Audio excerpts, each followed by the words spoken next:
সুন্দরভাবে কাঠির মধ্যে রেখেছেন এবং নিজের নামে স্কোর করে নিয়েছেন। যদি এখানে প্লেয়ার আমাদের কাছে নেই, যার জন্য প্লেয়ারের পরিস্থিতি আপনাদের বলতে পারলেন না। মানিক মন্ডল হাউস, মানিক মন্ডল হাউস, বাঁকুড়া আসানসোল দুর্গাপুর।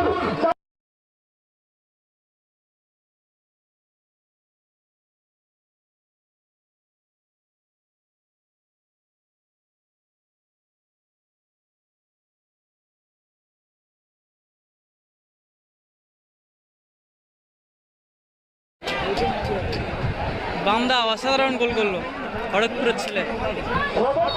আমাদের মঞ্চের পাশে দাঁড়িয়ে